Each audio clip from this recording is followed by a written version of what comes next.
तो मैं तो यही कहना चाहूँगा कि आपस में मेल जोल बना के रखें, कुछ अपनी बहन से सीखे कुछ आपसे भी सीख लें। बिल्कुल मैम। और आप लोगों को लगता है ये इन लोगों के लिए सही समय है बच्चे की सोचने का और मेडिकली सपोर्ट लेकर ट्रीटमेंट लेकर बच्चा प्लान करने का, जब ये दोनों आपस में बिल्कुल भी साथ रहने की स्थिति में नहीं है?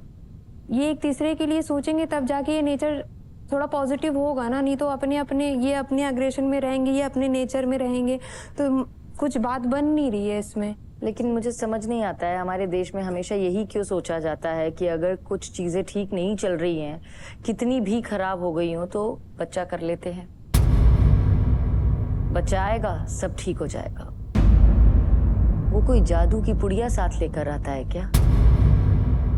बच्चा दो लोगों को साथ बांधता है, लेकिन एक दूसरे से जो शिकायतें हैं वो कैसे मिटेंगी? क्या एक बच्चे के साथ ये न्याय हो रहा है? हमारे साथ हैं एक professional therapist doctor Rajiv Anand. Welcome to the show. नमस्कार। ऐसी सिचुएशन में आपको क्या लगता है कि क्या होना चाहिए और इन्हें क्या करना चाहिए? मैं आखिरी बात से शुरू करना चाहूंगा। बच्चा कोई लड़का साइकिल चलाना सीख रहा है और वो बार बार गिर रहा है, उसको साइकिल चलाना नहीं आता। वो कहता है एक और इंसान को आके मेरी साइकिल पे पीछे बैठ जाओ, मैं तुमको भी ले जाऊंगा। तो वाइफ को बिठा लेता है, दोनों गिरते हैं। तो कहता नहीं एक और को बिठा लो तो शायद साइकिल हमारी सीधी चल जाएगी। तो होगा ये कि तीनों गिरेंगे। तो जब तक आप दोनों के बीच में अंडरस्टैंडिंग नहीं है तब तक बच्चे को लाने का इनविटेशन करना, और बच्चा आएगा कैसे?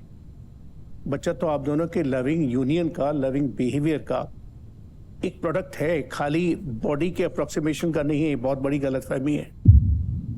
जहां फियर होगा वहां प्यार नहीं हो सकता, और अगर डर है तो प्यार को भूल जाइए, और प्यार है तो डर को निकाल दीजिए। Saurabh, talking to a friend, comparison is the biggest poison of all relationship. आप जितना वो जहर होता है ना, सल्फ्यूरिक एसिड होता है, कहीं डाल दीजिए जल जाएगा।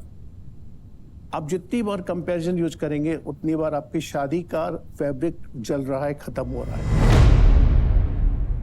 क्या आपने सोचा है कि अगर आप अपनी वाइफ की रिस्पेक्ट करते हैं तो आपसे अलग हो जाने के बाद दुनिया इनको कैसे देखेगी? आपकी वाइफ को आपकी उनकी डिसरिस्पेक्ट होना मंजूर है? तो वैसे ही अगर रेस्पेक्ट होगी तो ये सब बातें नहीं होंगी जो हो रही हैं।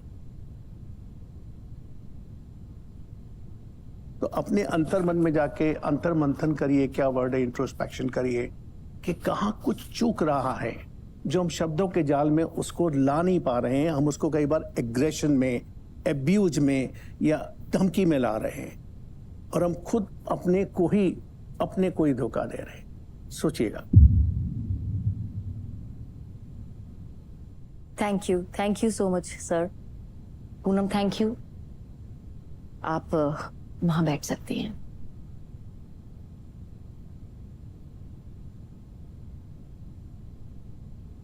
क्या आपने सोचा?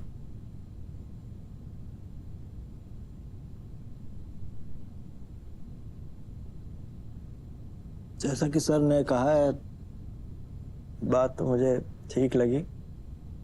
शायद कोई ऐसा बताने वाला पहले नहीं मिला, इतनी समझ नहीं थी। एक गलती ये भी मेरी रही कि मैंने किसी से शेयर नहीं की ये चीजें। आज ये प्लेटफॉर्म मिला है तो शायद मेरी खुशनसीबी है कि इतनी अच्छी सलाह सर से मिली है। मुझे लगता है कि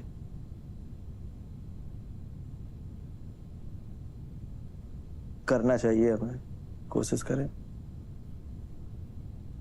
इनकी क्या कमियां हैं, हमारे अंदर क्या कमियां हैं, तो एक दूसरे को समझना है।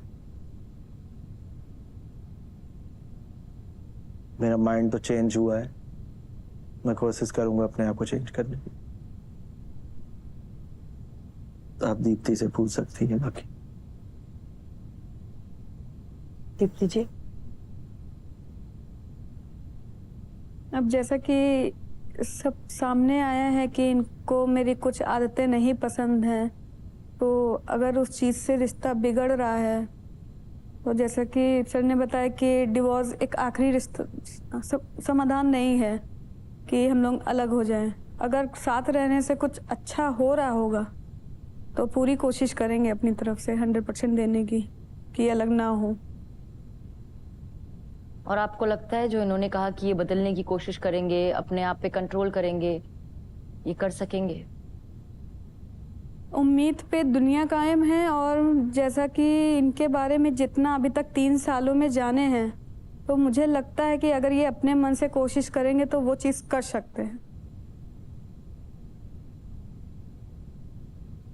अच्छी तरह से सोच लीजिए, जो कुछ भी हुआ है उसे भी याद रखिए, क्योंकि वो इमेजिनेशन नहीं है, वो आपका एक्सपीरियंस है।